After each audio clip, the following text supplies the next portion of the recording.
Good morning વિદ્યાર્થી મિત્રો। પ્રકરણ 2 માં આજે આપણે જોઈશું ટોપિક 2.3 દ્રાવ્યતા। ધોરણ 11 માં આનો થોડો અભ્યાસ આપણે ઓલરેડી કરી ચૂક્યા છીએ। દ્રાવ્યતા અને દ્રાવ્યતા ગુણાકાર અચળાંક, બરાબર। તો અહીંયા આપણે જોઈશું દ્રાવણની દ્રાવ્યતા જુદા જુદા બે પ્રકાર માટે। નંબર 1 પહેલું જોઈશું આપણે દ્રાવ્યતા ઘન દ્રાવ્યની प्रवाही द्रावक में द्राव्यता। द्राव्य पदार्थ घन होय अने द्रावक प्रवाही होय त्यारे द्राव्यता एने कया परिबळो असर करे एनो अभ्यास आपणे करीशुं। परंतु सौथी पहेला जोईए आपणे द्राव्यता कोने कहेवाय। तो द्राव्यता जेने अंग्रेजीमां कहेवाय सोल्युबिलिटी, एने कैपिटल एस जे एनुं प्रथम अक्षर कहेवाय आ संज्ञा वडे दर्शाववामां आवे छे। द्राव्यता एटले આપણે વાત કરીએ કેટલાક ઘન પદાર્થોની, તો સામાન્ય રીતે દરેક ઘન પદાર્થ એ પ્રવાહી, દરેક પ્રવાહીમાં દ્રાવ્ય થતો નથી। કેટલાક ઘન પદાર્થો કોઈ એક પ્રવાહીમાં વધારે દ્રાવ્ય થાય છે, જ્યારે કેટલાક પદાર્થ એ તે જ પ્રવાહીમાં ઓછા દ્રાવ્ય થાય છે। દાખલા તરીકે વાત કરીએ આપણે દ્રાવ્ય તરીકે મીઠાની, તો મીઠું જે એક આયનીય ઘન પદાર્થ છે જેનું સૂત્ર છે NaCl। મીઠું જે ઘન પદાર્થ છે, જો એને આપણે પાણી જેવા દ્રાવકમાં દ્રાવ્ય કરીએ તો એ ખૂબ સરળતાથી દ્રાવ્ય થઈ જાય છે।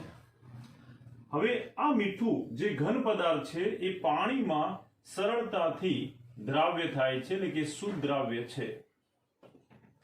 આ જ પ્રમાણે આપણે બીજો પદાર્થ લઈએ ખાંડ, જેને સુક્રોઝ કહેવાય, જેનું સૂત્ર છે C12H22O11।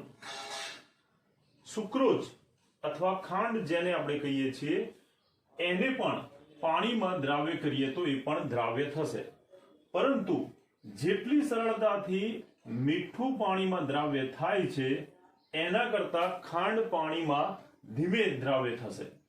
એટલે પાણીમાં મીઠું ઓગળવાની જે પ્રક્રિયા છે એના કરતા ખાંડની ઓગળવાની પ્રક્રિયા થોડીક ધીમી હોય છે, તેમ છતાં ખાંડ એ પણ પાણીમાં દ્રાવ્ય થઈ જાય છે। જો આપણે મીઠું કે ખાંડને બદલે આ જ દ્રાવક પાણીમાં, જો બેન્ઝીન પાણીમાં નેપ્થેલિન અથવા એન્થ્રેસીન જેવા કાર્બનિક પદાર્થોને જો પાણીમાં દ્રાવ્ય કરવાનો પ્રયત્ન કરીએ તો આ જે પદાર્થો છે એ પાણીમાં દ્રાવ્ય થતા નથી। કેવા રહે છે? અદ્રાવ્ય રહે છે। તો આપણે જોઈ શકીએ કે સામાન્ય રીતે કેટલાક ઘન પદાર્થો પાણીમાં અથવા કોઈ એક દ્રાવકમાં વધુ સરળતાથી દ્રાવ્ય થતા હોય, તો કેટલાક ઓછા દ્રાવ્ય થતા હોય, તો કેટલાક અદ્રાવ્ય રહેતા હોય છે, દ્રાવ્ય થતા નથી। ટૂંકમાં દરેક જે ઘન પદાર્થ છે એ દરેક પ્રવાહી દ્રાવકમાં દ્રાવ્ય થાય જ એવું જરૂરી નથી, બરાબર। તો આ જે પદાર્થ દ્રાવ્ય થવાની ક્રિયા છે એ કેટલાક પરિબળો પર આધાર રાખે છે। જેમ કે જૂના અભ્યાસક્રમમાં આવતા 3-4 મુદ્દાઓની વાત કરીએ આપણે, તો કોઈ પણ પદાર્થ, દાખલા તરીકે આપણે વાત કરીએ ઘન પદાર્થ પ્રવાહી દ્રાવકમાં દ્રાવ્ય થાય તેની દ્રાવ્યતાનો આધાર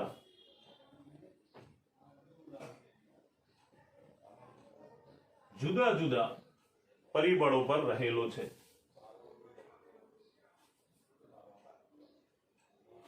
નંબર 1 પહેલું પરિબળ, જેને આપણે કહીશું દ્રાવ્ય અને દ્રાવકનો સ્વભાવ। દ્રાવણ બનાવતા દ્રાવ્ય અને દ્રાવક કેવો સ્વભાવ ધરાવે છે એના આધારે એ દ્રાવ્ય થશે કે નહીં એ આધાર રહેલો છે। ફરીથી દ્રાવ્યતાની વાત કરીએ આપણે, જે ઓલરેડી ધોરણ 11 માં ભણી ગયા, બરાબર। તો દ્રાવ્યતા એટલે શું? કે જ્યારે કોઈ પદાર્થને, જ્યારે કોઈ ઘન પદાર્થને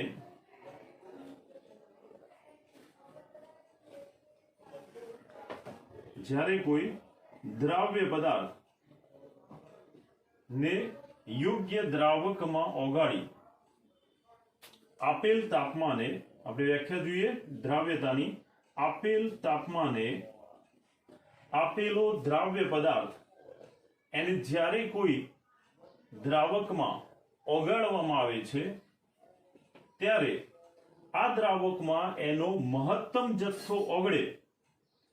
આપેલ તાપમાને દ્રાવ્ય પદાર્થનો મહત્તમ જથ્થો જો આપેલા દ્રાવકમાં ઓગળે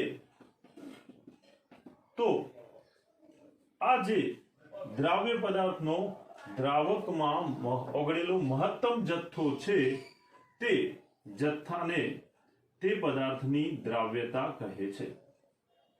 જેના આધારે આપણે બે પ્રકારના દ્રાવણોની વાત કરીએ. નંબર 1, સંતૃપ્ત દ્રાવણ. આપેલ તાપમાને દ્રાવ્ય પદાર્થને ઓગાળતા જઈએ અને દ્રાવકમાં ઓગાળતા જઈએ ત્યારે એક સમય એવો આવશે કે હવે દ્રાવ્ય પદાર્થ દ્રાવકમાં વધુ ઓગાળી શકાતો નથી. જેમ કે આપણે એક પાત્રમાં પાણીનો ચોક્કસ જથ્થો લઈ અને એમાં ખાંડ દ્રાવ્ય કરવાનો પ્રયત્ન કરીએ. ખાંડ અથવા મીઠું અથવા ગ્લુકોઝ, યુરિયા કોઈ પણ લઈ શકો. આપેલા દ્રાવકમાં આનો જથ્થો ધીમે ધીમે ઓગાળતા જઈએ. શરૂઆતમાં એ ઝડપથી ઓગળી જશે, ફરીથી એક ચમચી નાખો એ પણ ઓગળી જશે. એક સમય એવો આવશે કે હવે અહીંયા રહેલ દ્રાવક એની ક્ષમતા પ્રમાણે દ્રાવ્યને ઓગાળી ચૂક્યો હોય છે. એટલે હવે જો આપણે વધુ દ્રાવ્ય પદાર્થને અંદર ઉમેરવાનો પ્રયત્ન કરીશું તો દ્રાવકની ક્ષમતા પૂર્ણ થઈ હોવાથી એ ઉમેરવામાં આવતા વધુ દ્રાવ્ય પદાર્થને ઓગાળી શકતું નથી અને પરિણામે ઉમેરવામાં આવેલો દ્રાવ્ય એ અહીંયા ઘન સ્વરૂપે પડી રહેશે. આવું જે દ્રાવણ છે કે જે દ્રાવણમાં દ્રાવકની ક્ષમતા પ્રમાણે દ્રાવ્ય મહત્તમ ઓગળે છે અને હવે દ્રાવક ઓગાળી શકતો નથી એટલા માટે દ્રાવ્ય ઘન સ્વરૂપે પડી રહે છે. આવી સ્થિતિમાં દ્રાવણમાં રહેલા ઘન દ્રાવ્ય કણો અને જે દ્રાવકમાં ઓગળેલા છે એવા દ્રાવ્ય કણો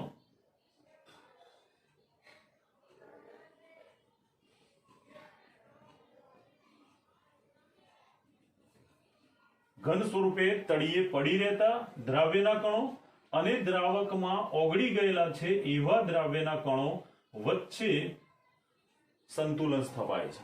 કોની વચ્ચે? ઘન સ્વરૂપે પડી રહેલા તળિયે અને દ્રાવકમાં ઓગળી ગયેલા હોય એવા કણો વચ્ચે સંતુલન સ્થપાય છે.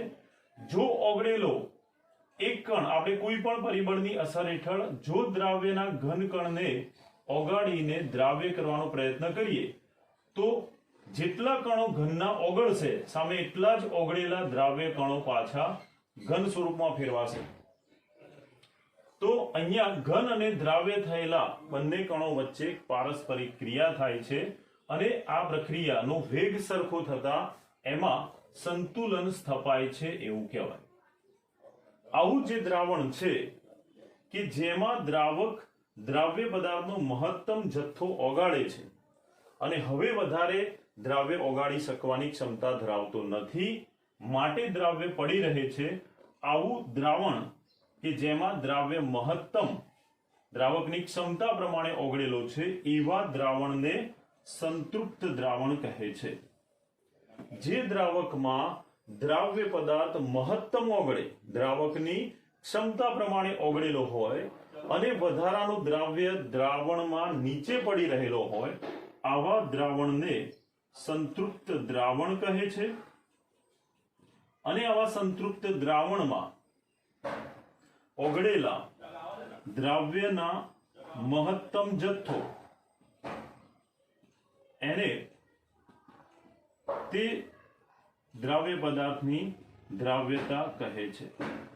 ટૂંકમાં આપેલા દ્રાવ્યનું સંતૃપ્ત દ્રાવણમાં રહેલો દ્રાવ્યનો ઓગળેલો મહત્તમ જથ્થો એને તેની દ્રાવ્યતા કહે છે.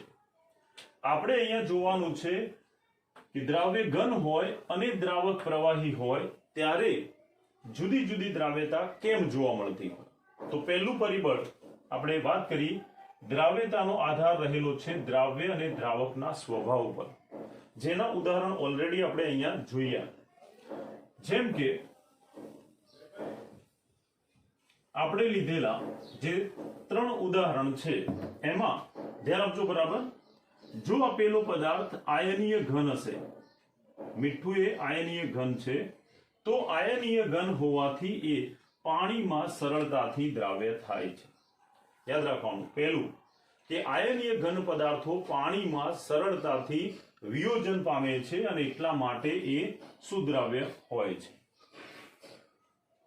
બીજા નંબરે આપણે વાત કરીએ ખાંડ, અથવા તો તમે પ્રવાહી HCl ને પાણીમાં ઓગાળો તો પણ એ દ્રાવ્ય થઈ જશે. કેમ? તો જો આપેલા બંને પદાર્થો દ્રાવ્ય અને દ્રાવક નો સ્વભાવ જો સરખો હશે, શું સરખું હશે? બંનેનો સ્વભાવ જો સમાન હશે તો એ એકબીજામાં સમાન અથવા એકરૂપ મિશ્રણ બનાવશે અને દ્રાવણ બનશે. જેમ કે HCl પાણીમાં કેમ સરળતાથી દ્રાવ્ય થાય છે? કારણ કે HCl સ્વભાવે ધ્રુવીય છે. કેવું છે? સ્વભાવે ધ્રુવીય સ્વભાવ ધરાવે છે, અથવા જેને તમે દ્વિધ્રુવીય કહી શકો. હાઇડ્રોજન કરતા ક્લોરીન વધુ વિદ્યુત ઋણ છે, માટે ઇલેક્ટ્રોન ક્લોરીન તરફ જતા એ આંશિક ઋણ અને હાઇડ્રોજન આંશિક ધન બને છે.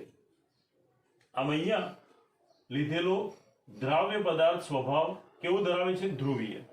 જો એને પાણી જેવા ધ્રુવીય દ્રાવકમાં ઓગાળવામાં આવે, પાણીમાં પણ OH બંધ, એમાં ઓક્સિજન વધુ વિદ્યુત ઋણ હોવાથી ઇલેક્ટ્રોન ઓક્સિજન તરફ જતા એ આંશિક ઋણ અને હાઇડ્રોજન આંશિક ધન બનશે. દ્રાવ્ય પદાર્થ ધ્રુવીય છે, એ રીતે દ્રાવક એ પણ સ્વભાવે ધ્રુવીય છે. આમ દ્રાવ્ય અને દ્રાવક બંનેના સ્વભાવ કેવા છે? સમાન. એટલા માટે આ પ્રકારનું દ્રાવ્ય એના જેવા જ દ્રાવકમાં ઓગળશે. તો યાદ રાખવાનું કે ધ્રુવીય દ્રાવ્ય પદાર્થ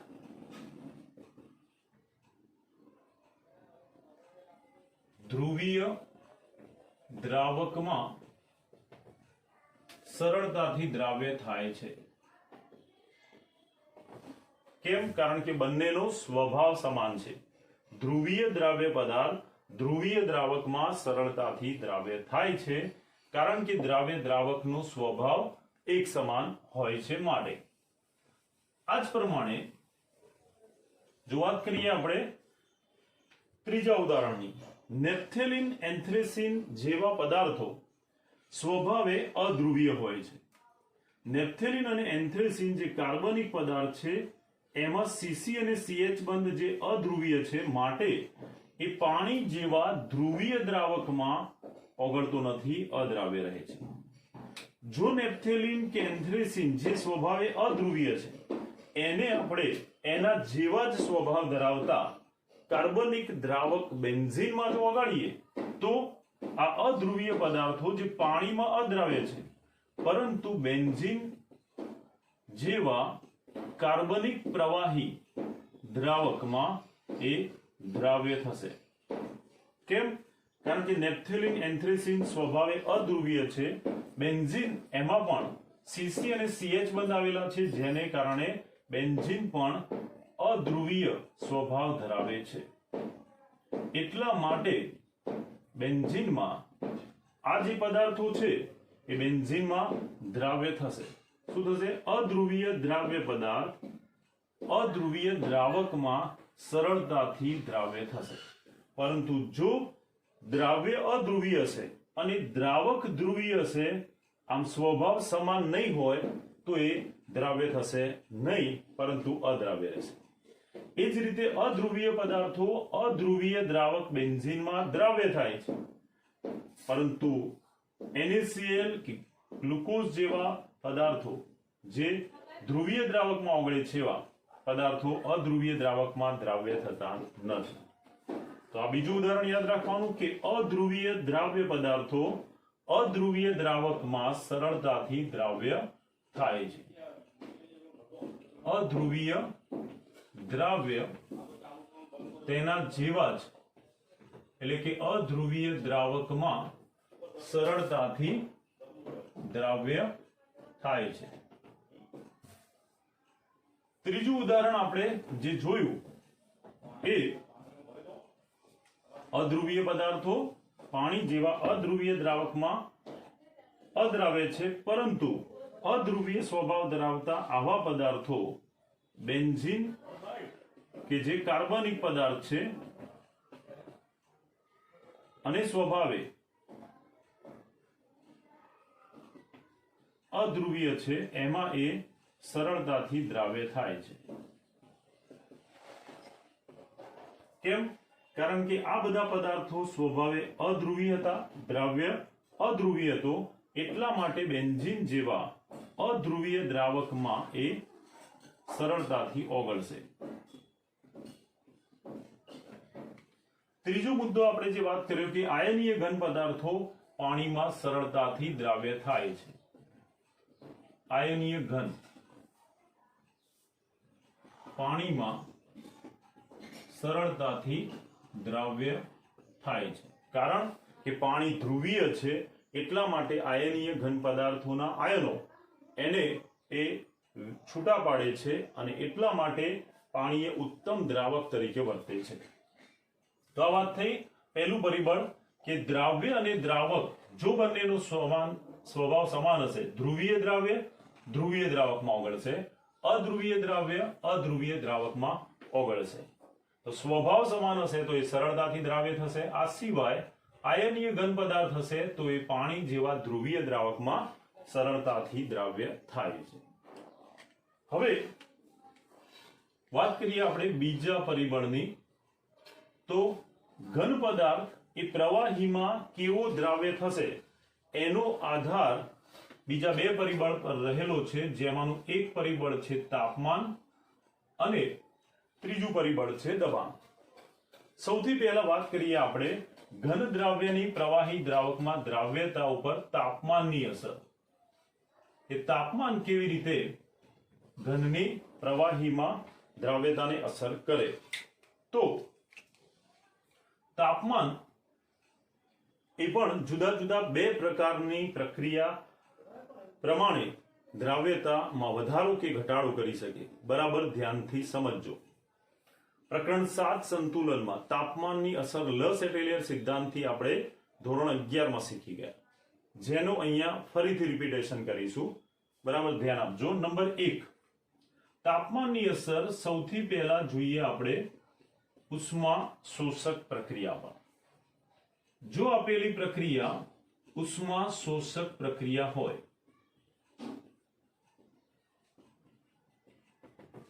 તો ઉષ્મા શોષક પ્રક્રિયામાં તાપમાન વધારતા શું થાય?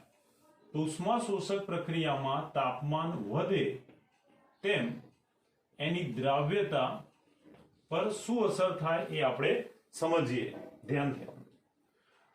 આપણે વાત કરીએ છીએ ઘન દ્રાવ્યની પ્રવાહી દ્રાવકમાં દ્રાવ્યતા. જો આપેલો પદાર્થ ઘન હોય અને એને કોઈ યોગ્ય પ્રવાહી દ્રાવકમાં ઓગાળવામાં આવે ત્યારે આવો જે પદાર્થ છે એ દ્રાવક પ્રવાહી હોવાથી એ પ્રવાહી અવસ્થા ધરાવતું દ્રાવણમાં રૂપાંતર થાય છે. આમ ઘન દ્રાવ્યને પ્રવાહી દ્રાવકમાં ઓગાળતા એ પ્રવાહી દ્રાવણ બનાવે છે. પરંતુ આ જે પ્રક્રિયા છે એ પ્રક્રિયા કેવી છે? ઉષ્મા શોષક પ્રક્રિયા. ઉષ્મા શોષક પ્રક્રિયા એમાં ઉષ્માનું શોષણ થાય, એટલે કે ઉષ્મા પ્રક્રિયા બાજુ રહેશે, પ્રક્રિયક બાજુ. આવી પરિસ્થિતિમાં જો તાપમાન વધે તો શું અસર થશે? દ્રાવ્યતા ઉપર. દ્રાવ્યતા એટલે પદાર્થ વધુ ને વધુ ઓગળે, દ્રાવ્ય થાય તો એની સાંદ્રતા વધે, જે સાંદ્રતા સંતૃપ્ત દ્રાવણ માટે આપણે દ્રાવ્યતા તરીકે ઓળખીએ. સંતૃપ્ત દ્રાવણમાં પદાર્થની સાંદ્રતા કે જેમાં દ્રાવ્ય મહત્તમ ઓગળેલો છે એને આપણે દ્રાવ્યતા કહીએ છીએ. તો ઘન પદાર્થ જેટલો વધુ દ્રાવ્ય થશે એટલે કે જેટલી પ્રક્રિયા પુરોગામી થશે એટલી દ્રાવ્યતા વધશે. તો અહીંયા આપણે જોઈએ કે ઘન દ્રાવ્ય પ્રવાહી દ્રાવકમાં ઓગળે છે અને દ્રાવણ બનાવે છે. જો આ પ્રક્રિયા ઉષ્મા શોષક હોય તો ઉષ્મા પ્રક્રિયક બાજુ રહેશે. આવી સ્થિતિમાં તાપમાન વધે, જ્યારે આપણે તાપમાન વધારીશું તો તાપમાન વધારવા ઉષ્મા આપવી પડે છે. એટલે તાપમાન વધારવા માટે ઉષ્માનું મૂલ્ય વધારે આપવું પડે. તો તાપમાન વધે એ માટે ઉષ્મા વધશે. ઉષ્મા વધુ આપવામાં આવશે ત્યારે તાપમાન વધશે. તો તાપમાન વધારવા માટે ઉષ્માનો વધારો કરવો પડશે. જો ઉષ્માનું મૂલ્ય વધે તો સંતુલન પામેલી પ્રક્રિયા એમાં વિક્ષેપ થશે, ખલેલ પહોંચશે. ઉષ્માનો વધારો થવાને કારણે તાપમાન વધતા ઉષ્મા વધે છે અને સંતુલનમાં વિક્ષેપ થતા પ્રણાલી ફરી સંતુલન પ્રાપ્ત કરવાનો પ્રયત્ન કરશે. એટલે પ્રણાલી ફરીથી સંતુલન પ્રાપ્ત કરવા માટે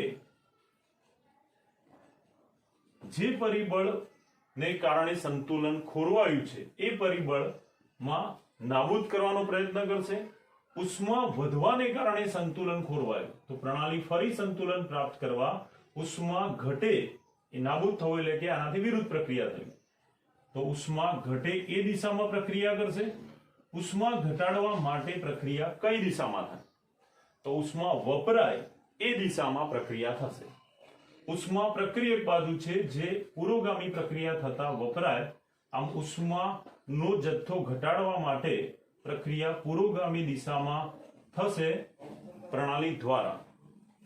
અને જેમ જેમ પ્રક્રિયા વપરાતી જશે, પુરોગામી દિશામાં પ્રક્રિયા થતી જશે, ઉષ્મા વપરાતી જશે, તેમ પુરોગામી દિશામાં પ્રક્રિયા થવાને કારણે પ્રક્રિયક જે છે, દ્રાવ્ય જે છે એ દ્રાવકમાં ઓગળશે અને વધુ ને વધુ દ્રાવ્ય થતો જશે.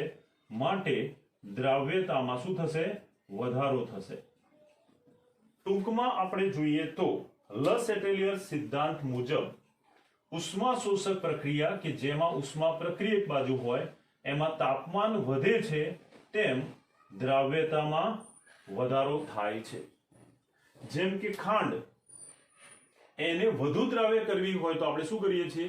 ગેસ ફૂલ કરીશું, ગરમ કરીશું, જેથી તાપમાન વધે છે અને આ ઉષ્મા શોષક પ્રક્રિયા છે. ખાંડની પાણીમાં ઓગાળવાની પ્રક્રિયા ઉષ્મા શોષક પ્રક્રિયા છે. માટે તાપમાન વધારતા આ આખા પ્રક્રમને અંતે એ વધુ માત્રામાં દ્રાવ્ય થાય છે. ઓકે, એટલે ઉષ્મા શોષક પ્રક્રિયામાં આપણે તાપમાનનો વધારો કરીને દ્રાવ્ય પદાર્થને ઝડપથી ઓગાળી શકીએ છીએ, વધુ માત્રામાં ઓગાળી શકીએ છીએ. તો યાદ રાખવાનું, ઉષ્મા શોષક પ્રક્રિયા માટે તાપમાન વધે તેમ એની દ્રાવ્યતા વધે છે. વાત કરીએ છીએ આપણે ઉષ્મા શોષક પ્રક્રિયા માટે. હવે એનાથી વિરુદ્ધ બીજી પ્રક્રિયાની વાત કરીએ, ઉષ્માક્ષેપક પ્રક્રિયા.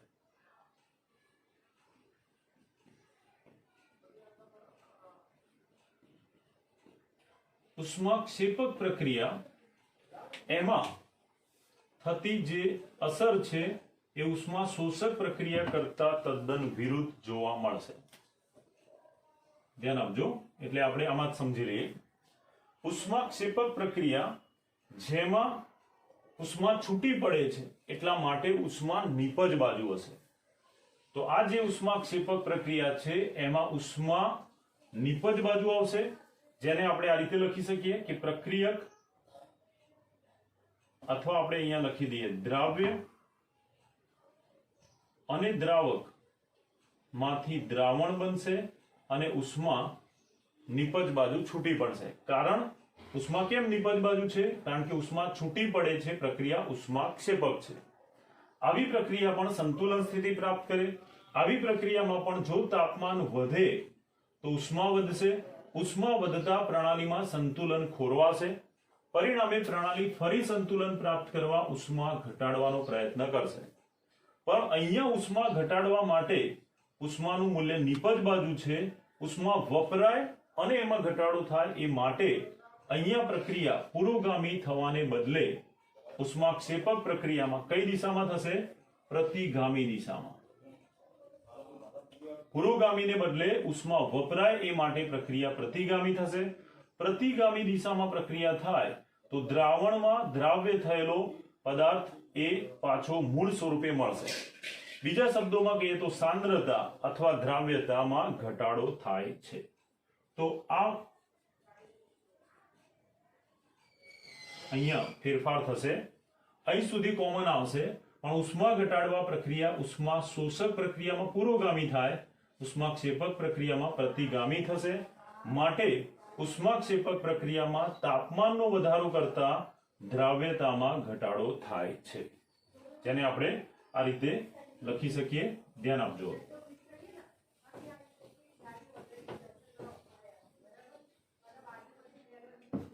ઉષ્માક્ષેપક પ્રક્રિયા જેમાં તાપમાન વધે તેમ દ્રાવ્યતા ઘટે છે.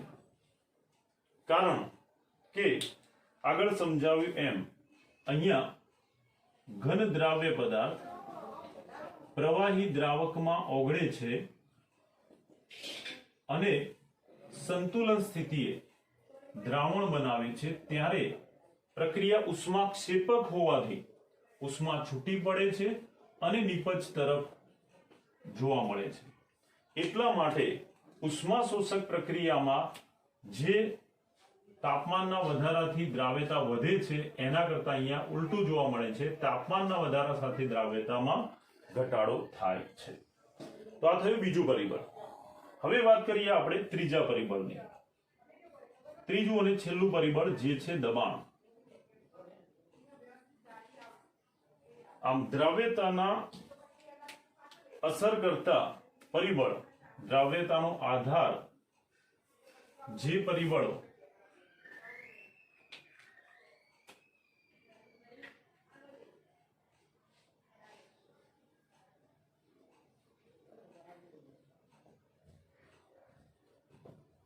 દ્રાવ્યતાનો આધાર મુખ્ય ત્રણ પરિબળો પર રહેલો છે. કયા ત્રણ પરિબળો? તો નંબર 1 દ્રાવ્ય અને દ્રાવકનો સ્વભાવ, 2 તાપમાનની અસર, 3 દબાણની અસર. તો ત્રીજું પરિબળ જોઈએ. દબાણની વાત કરીએ તો સામાન્ય રીતે દબાણની અસર ઘન કરતા પ્રવાહી ઉપર અને સૌથી વધુ અસર એની જોવા મળે વાયુ અવસ્થામાં. પરંતુ વાયુ અવસ્થા ઉપર દબાણની અસર માપી શકાય એટલી હોય છે. ઘન ઉપર બિલકુલ નથી હોતી અને પ્રવાહી ઉપર ખૂબ જ નહિવત હોય છે. અહીંયા દ્રાવણ બનાવતા બંને ઘટકો દ્રાવ્ય અને દ્રાવક આ બંને ઘન અને પ્રવાહી અવસ્થામાં છે કે જેમાં દબાણની અસર ખૂબ જ નહિવત જોવા મળે છે. એટલા માટે અહીંયા દબાણની અસર દ્રાવ્યતા ઉપર અવગણી શકાય એટલી અથવા નહિવત હોય છે. તો અહીં દ્રાવ્ય ઘન અને દ્રાવકની ભૌતિક અવસ્થા પ્રવાહી હોવાથી દબાણની અસર ઘન કે પ્રવાહી ઉપર નહિવત જોવા મળે છે. તેથી દ્રાવ્યતા પર દબાણ જેવા પરિબળ ની અસર ખૂબ જ નહિવત થાય છે, જેને આપણે અવગણી શકીએ. એટલે મુખ્ય આ બે પરિબળોને આધારે ઘનની પ્રવાહીમાં દ્રાવ્યતાનો અભ્યાસ કરવામાં આવે છે. તમારે દ્રાવ્યતાની વ્યાખ્યા, એને અસર કરતા પરિબળો ઉદાહરણ સહિત યાદ રાખવાના. આ એમસીક્યુ માટે ખૂબ અગત્યના રહેશે. ઓકે.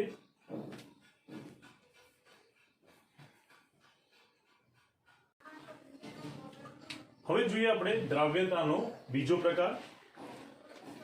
દ્રાવ્યતા હવે જોઈશું આપણે વાયુ દ્રાવ્ય હોય, જ્યારે દ્રાવ્ય વાયુ હોય ત્યારે એની પ્રવાહી દ્રાવકમાં દ્રાવ્યતા અને એને અસર કરતા પરિબળનો અભ્યાસ કરીશું. તો અહીંયા લીધેલો જે દ્રાવ્ય છે એ વાયુ અવસ્થામાં છે અને દ્રાવક પ્રવાહી અવસ્થામાં છે, ત્યારે એની દ્રાવ્યતા એને અસર કરતા હોય એવા બે પરિબળોનો અભ્યાસ આપણે કરીશું. ધ્યાન રાખજો, અહીંયા લીધેલ દ્રાવ્ય વાયુ અવસ્થામાં છે અને એને ઓગાળવા માટે લીધેલો દ્રાવક જે છે એ પ્રવાહી અવસ્થામાં. જ્યારે વાયુ દ્રાવ્યને પ્રવાહી દ્રાવકમાં ઓગાળીને દ્રાવણ બનાવવામાં આવે તો આવું જે દ્રાવણ છે એ વાયુનું પ્રવાહી દ્રાવણ થશે. સામાન્ય રીતે જ્યારે કોઈ વાયુને પ્રવાહી દ્રાવકમાં ઓગાળવામાં આવે, વાયુને પ્રવાહી દ્રાવકમાં ઓગાળવામાં આવે ત્યારે બનતું જે દ્રાવણ છે એ ઉષ્મા ક્ષેપક પ્રક્રિયા હોવાથી એમાં ઉષ્મા છૂટી પડે છે. યાદ રાખવાનું, વાયુ દ્રાવ્યની પ્રવાહી દ્રાવકમાં ઓગાળવાની જે પ્રક્રિયા છે એ હંમેશા કેવી હોય છે? ઉષ્મા ક્ષેપક પ્રક્રિયા. આ યાદ રાખવાનું. અને એના આધારે આપણે બે પરિબળોની સમજૂતી આપીએ. તો સૌથી પહેલા વાયુની પ્રવાહીમાં દ્રાવ્યતા. વાયુની પ્રવાહીમાં દ્રાવ્યતા એટલે શું? તો આગળ આપણે સમજાવ્યું એમ દ્રાવ્યતા એટલે દ્રાવ્યનો આપેલ દ્રાવકમાં આપેલ તાપમાને ઓગળેલો મહત્તમ જથ્થો. જો કોઈ વાયુને આપેલા તાપમાને કોઈ ચોક્કસ દ્રાવકમાં વધુ ને વધુ દ્રાવ્ય કરવામાં આવે અને સંતૃપ્ત દ્રાવણ બને, એ રીતે આનો મહત્તમ જથ્થો દ્રાવ્ય થાય તો વાયુ દ્રાવ્યનો પ્રવાહી દ્રાવકમાં ઓગળેલો મહત્તમ જથ્થો એ તે વાયુ દ્રાવ્યની દ્રાવ્યતા કહે છે. તો અહીંયા આપણે વાયુ જ્યારે પ્રવાહીમાં દ્રાવ્ય થાય ત્યારે વાયુની પ્રવાહીમાં દ્રાવ્યતાને અસર કરતા હોય તેવા બે પરિબળોનો અભ્યાસ કરીશું. વાયુની પ્રવાહીમાં દ્રાવ્યતાને અસર કરતા હોય એવા મુખ્ય બે પરિબળોમાં પહેલું પરિબળ જે છે દબાણ અને બીજું પરિબળ છે તાપમાન. વાત કરીએ આપણે સૌથી પહેલા દબાણની, તો આગળ જણાવ્યું એમ દબાણની અસર વાયુ અવસ્થામાં સૌથી વધારે થાય છે. અહીંયા લીધેલા દ્રાવણમાં દ્રાવ્ય પદાર્થ વાયુ હોવાથી દબાણની અસર માપી શકાય એટલી હોય છે. અને આ દબાણની અસરની વાત કરીએ તો સામાન્ય રીતે જેમ જેમ આપેલ વાયુ ને દ્રાવ્ય કરવા માટે દબાણનું મૂલ્ય વધે છે તેમ દબાણ વધારતા વાયુની પ્રવાહીમાં દ્રાવ્ય થવાની ક્રિયા એટલે કે વાયુની પ્રવાહીમાં દ્રાવ્યતા પણ વધે છે. તો અહીંયા આપણે એવું કહી શકીએ કે વાયુની પ્રવાહીમાં દ્રાવ્યતા એ વાયુ પર લાગુ પાડેલા દબાણ સાથે કેવો સંબંધ ધરાવે છે? સમપ્રમાણનો. યાદ રાખવાનું, જો દબાણ વધારવામાં આવે તો દબાણ વધારતા વાયુની પ્રવાહીમાં દ્રાવ્યતા વધે છે. એટલે કે દ્રાવ્યતા એ દબાણ સાથે સમપ્રમાણનો સંબંધ ધરાવે છે એવું કહેવાય. જેના પર આધારિત આપણે હેનરીનો નિયમ જોઈશું આગળ, પણ અત્યારે યાદ રાખવાનું દ્રાવ્યતા વાયુની દ્રાવ્યતા તેના દબાણ સાથે સમપ્રમાણનો આધાર રાખે છે. એના કેટલાક ઉદાહરણની વાત કરીએ. જેમ કે આપણે સોડા વોટર બનાવવાનું જોયું હોય તો સોડા વોટર બનાવવા વાળા વ્યક્તિ પાણીને બોટલમાં ભરશે, પછી સ્ટીલનું જે ચેમ્બર હોય એમાં એ બોટલ ભરી અને એને લોક કરશે અને પછી પ્રેસ કરશે. પ્રેસ કરે એટલે એમાં કાર્બન ડાયોક્સાઇડ દ્રાવ્ય કરે છે. પાણીમાં કાર્બન ડાયોક્સાઇડ જેટલો વધારે દ્રાવ્ય કરવો છે એટલું પ્રેશર એટલે કે દબાણ વધુ આપવું પડશે. આમ જેટલું દબાણ વધુ આપવામાં આવે છે એટલું વાયુ પ્રવાહીમાં વધુ માત્રામાં દ્રાવ્ય થાય છે. તો દબાણ એ અહીંયા દ્રાવ્યતા સાથે સમપ્રમાણનો સંબંધ ધરાવે છે. જુદા જુદા કોલ્ડ ડ્રિંક્સમાં પણ આપણે જોઈએ કે કોલ્ડ ડ્રિંક્સને સીલ કરી દેવામાં આવે. સોડા હોય કે કોઈ પણ કોલ્ડ ડ્રિંક્સ હોય, બિયર હોય, તો એ જે બોટલ હોય એની અંદર વાયુને દબાણ પૂર્વક દ્રાવ્ય કરી અને બંધ કરી દેવામાં આવે છે. વાયુ જ્યારે પ્રવાહીમાં દ્રાવ્ય થાય છે તો આ જે વિલયન પ્રક્રિયા છે એને સંઘનન કહેવાય, જેમાં વાયુના અણુઓ જોડાઈને વાયુને બદલે પ્રવાહી સ્વરૂપમાં ભળી જાય છે, સમાન એકરૂપ મિશ્રણ બનાવે. અને એને સીલ કરી દેવામાં આવે. જ્યારે આપણે કોઈ કોલ્ડ ડ્રિંકની બોટલનું લોક તોડીશું તો તમે જુઓ કે એકદમ અવાજ આવશે, વાયુ નીકળવાનો, બરાબર. એ અવાજ એ અંદર દ્રાવ્ય થયેલો વાયુ એ દબાણ જેવું હટે છે, દબાણ ઓછું થાય છે લોક તોડતા, ત્યારે એ વાયુ દ્રાવ્ય થયેલો વાયુ પાછો વાયુ સ્વરૂપમાં રૂપાંતર થાય છે અને એની દ્રાવ્યતા ઘટે છે. આ દ્રાવ્યતા સાદા કોલ્ડ ડ્રિંક્સની અંદર, સોફ્ટ ડ્રિંક્સમાં ઓછો દ્રાવ્ય હોય, પેપ્સી, થમ્સઅપ જેવા જે સ્ટ્રોંગ કહેવાય એવા કોલ્ડ ડ્રિંકમાં વાયુની દ્રાવ્યતા વધારે હોય, એટલે એમાંથી બબલ્સ ઉભરા સાથે આવશે. અને એના કરતાં પણ શેમ્પેઇનમાં જોઈએ તો વાયુ એટલો બધો દબાણપૂર્વક દ્રાવ્ય કરેલો હોય કે એને ખોલતા એની છોડ ઉછળશે. એટલા માટે લોકો સેલિબ્રેશન કરવા માટે ક્રિકેટ મેચ જીત્યા હોય અને સેલિબ્રેટ કરતા હોય તો શેમ્પેઇનની બોટલ વડે સેલિબ્રેશન કરતા હોય. તો આપણે જોઈએ કે જુદા જુદા કોલ્ડ ડ્રિંક્સમાં આ રીતે વધુ દબાણ આપીને વાયુને વધુ માત્રામાં દ્રાવ્ય કરી શકાય. આ વાત કરી એક પરિબળ દબાણની, જે દબાણ વધારતા વાયુની પ્રવાહીમાં દ્રાવ્યતા વધે છે. હવે વાત કરીએ આપણે બીજું પરિબળ. વાયુની પ્રવાહીમાં દ્રાવ્યતાને અસર કરતું બીજું પરિબળ છે તાપમાન. તાપમાન એની અસર વાયુની પ્રવાહીમાં દ્રાવ્યતાને કેવી થાય? તો આગળ જણાવ્યું એમ કે જ્યારે કોઈ વાયુ પ્રવાહી દ્રાવકમાં ઓગળે છે તો આ દ્રાવણ બનવાની પ્રક્રિયા હંમેશા કેવી હોય છે? ઉષ્માક્ષેપક. તો યાદ રાખવાનું કે વાયુની પ્રવાહીમાં દ્રાવ્ય થવાની પ્રક્રિયા અથવા વિલયન કે ઓગળવાની પ્રક્રિયા હંમેશા કેવી હોય છે? ઉષ્માક્ષેપક. એમસીક્યુ માટે પણ આ યાદ રાખવાનું કે વાયુની પ્રવાહીમાં દ્રાવ્ય કરવાની પ્રક્રિયા હંમેશા ઉષ્માક્ષેપક હોય છે. અને એટલા માટે જો આપણે આ પ્રક્રિયાને લખીએ આ રીતે કે વાયુ દ્રાવ્ય, દ્રાવ્ય કેવું છે? વાયુ, જેને કોઈ પ્રવાહી દ્રાવકમાં ઓગાળીને જો કોઈ પ્રવાહી દ્રાવણ બનાવવામાં આવે, આ પ્રક્રિયા જે કોઈ એક સમયે સંતુલન સ્થિતિ પ્રાપ્ત કરશે એટલે પ્રતિવર્તી હશે. આવી પ્રક્રિયા જો ઉષ્માક્ષેપક હોય તો આ પ્રક્રિયા દરમિયાન ઉષ્મા છૂટી પડે અને એટલા માટે ઉષ્માનું મૂલ્ય આવશે છૂટી પડતી હોવાથી નિપજ તરફ. આ પ્રક્રિયા જે છે એ પ્રક્રિયાને આપણે લ સેટેલિયર સિદ્ધાંતથી સમજીએ તો ધ્યાન આપજો બરાબર કે વાયુને પ્રવાહીમાં ઓગાળીને દ્રાવણ બનવાની પ્રક્રિયા ઉષ્માક્ષેપક હોવાથી ઉષ્મા છૂટી પડશે.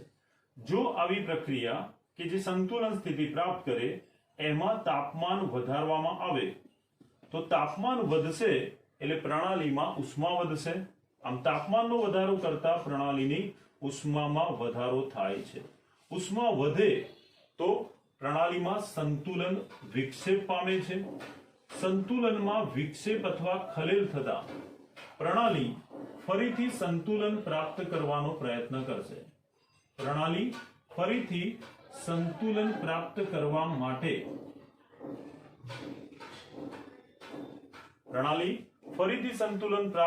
માટે જે પરિબળને કારણે સંતુલન ખોરવાય છે એ પરિબળને નાબૂદ કરવાનો પ્રયત્ન કરે.